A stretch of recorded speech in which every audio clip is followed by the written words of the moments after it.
कभी कभी दीवार से उत्तर देना चाहिए, अपने आप से प्रश्न करे कि मानो ये प्रश्न होगा तो उसका उत्तर खुद देना चाहिए।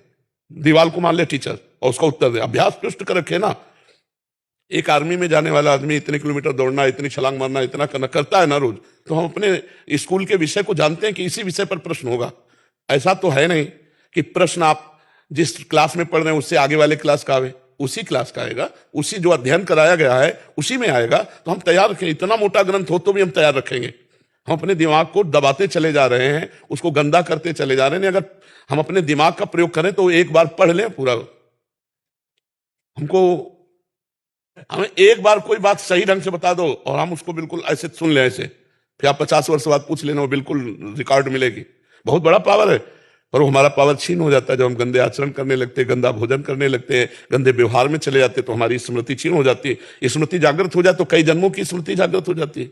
आप डरो मत, बलवान बनो, ठीक है। अरे जी, इसमें आपने एक कारण बताया, मूल कारण ब्रह्मचर्य। हाँ जी, सबसे बड़ा तो यही लग रहा है अभी कि 100 में से 95 तो इसी में। ब्रह्मचर्य जो होता है एकदम उफान मारता है, जैसे सांप को छेड़ दो फुसकार करे, ऐसे होता है ब्रह्मचारी। जरा सा उनके अपमान की वृत्ति कर दी ना परशुराम जी के पिता, काट के फेंक दिया। 21 बार क्षत्रियों को विश्व के क्षत्रियों को, उनका ब्रह्मचर्य ही तो था। शास्त्राबाहु अर्जुन के सामने कोई खड़ा होने का अधिकार नहीं रखता था, युद्ध की बात जान ऐसे काट के फेंक दिया फरसे से परशुराम जी ने। एक जोश होता है, एक तेज होता है, एक महानता होती है, वो सबके अंदर है, उसको नष्ट कर रहे हैं। आज महानता को नष्ट कर, शराब पीते, मांस खाते, व्यभिचार करते, नशा करते, अपना नाश कर रहे हैं। अगर अभी संयम से चलो, अभी उठ जाओ। न संयम है, न नियम है, न धर्म है, न भजन है, बस वही व्यभिचार, वही खान पान गंदा, वही सोच गंदी, तो फिर निकलते चले जा रहे हैं। उनके जो दैवी संपदा है वो सब निकलती चली जा रही, आसुरी संपदा भरती चली जा रही।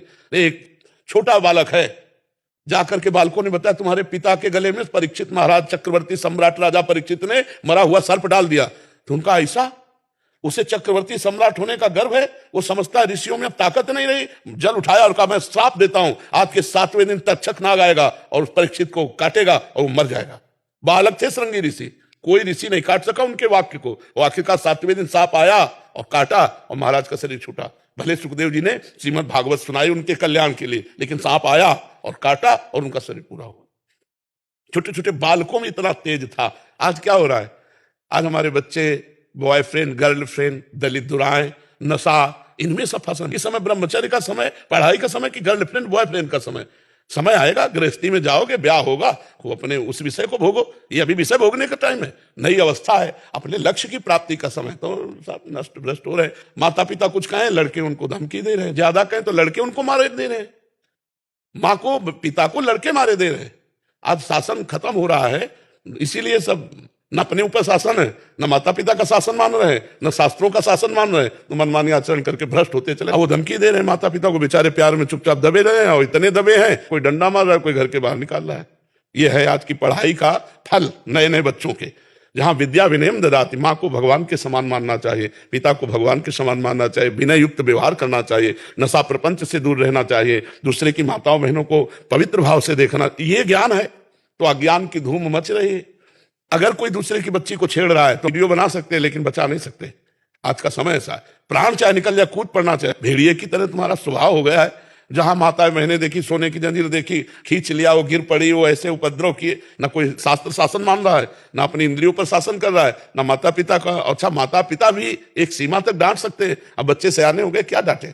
तो हमें खुद समझना होगा, हमें खुद अपने मन और इंद्रियों पर शासन करना होगा। तो आप लोग जैसे नए बच्चे हो, अच्छे आचरण वाले बनो, डरने की जरूरत नहीं है। गंदे कामों से डरो, बुरे आचरणों से डरो, अच्छे आचरण वाले बनो। महाराज जी, एक और बात आपके संज्ञान में। महाराज जी, 10वीं 12वीं तक तो बच्चे माता पिता के शासन में रहते हैं, घर में रहते हैं। उसके बाद किसी कंपटीशन की तैयारी के लिए या इंजीनियरिंग या किसी भी आगे ग्रेजुएशन के लिए बाहर चले जाते हैं। वहां जाके उनका जो कुसंग होता है महाराज जी, ज्यादातर वहां सिगरेट पीना सीख जाते हैं, वहां नशा करना सीख जाते हैं, वहां ऐसे बच्चों का संग होता है कि वो बिगड़ते बिगड़ते गर्लफ्रेंड बॉयफ्रेंड और ऐसे वातावरण में चले जाते हैं। फिर उनका पतन महाराज जी हो जाता है। वो मतलब अपने रिलैक्स करने के लिए सिगरेट, दोस्तों के साथ संग, और ऐसा हो जाता है महाराज जी। वहां से उनका बिगड़ना बहुत बड़े स्तर पे, आज 80% 90% वहां से बिगड़ना शुरू होता है महाराज जी। 10वीं 12वीं तक तो फिर भी शासन में रहते हैं, फिर भी उसके बाद ज्यादा इनका। हमको तो ऐसा लगता है कि हमको खुद अपने जीवन को बचाना पड़ेगा। हमें कोई बचा सके ऐसी आशा मत रखो। अगर आप अपने को बचाना चाहोगे तो कहीं भी जाओ, आपको कोई नहीं गिरा सकता। और जब आप गिरना चाहोगे तो कहीं जाओ चाहे ना जाओ, आप अपने आप गिर जाओगे। अपने को मजबूत रखना, कोई नशा नहीं करना, और ये गर्लफ्रेंड बॉयफ्रेंड वाला जहर वाला भावना है तो बहुत बढ़िया रहेगा। अब अभी नए नए बच्चे पढ़ाई में मन लगाओगे, गर्लफ्रेंड में मन लगाओगे? अरे जब दुल्हन आ जाए तो खूब मन लगाओ, नौकरी करो, और दुल्हन लड़का बच्चा हो, गृहस्थी में तो सब है ही है, तो थोड़ा 20-25 तक तो थोड़ा अच्छे बन जाओ, इसके बाद गृहस्थी में चले जाना, क्या परेशानी है। अब अभी 13-14 के हैं, 18-15 के हैं, गर्लफ्रेंड बोले 2 गर्लफ्रेंड बोले 3 गर्लफ्रेंड